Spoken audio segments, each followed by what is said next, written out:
ka mga batan-ong babay gikan sa Silliman University, Foundation University ug St. Paul University ang migraduar ni atong March 11 isip Girls Congress Ambassadors. Ang Girls Congress usa ka pinalahi nga mentoring and leadership initiative alang sa mga kababayan nga gisuportahan sa United States Embassy sa Manila o gilusad didto sa Silliman University.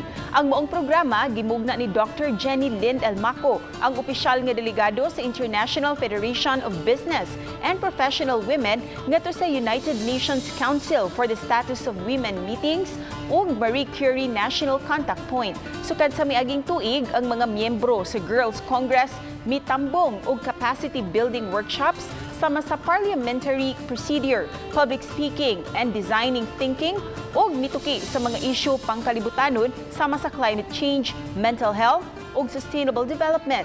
Ang proyekto dungan nga mitimaan sa selebrasyon sa Women's Month ug misuporta sa multi-generational campaign sa United Nations nga Generation Equality, Realizing Women's Rights for an Equal Future.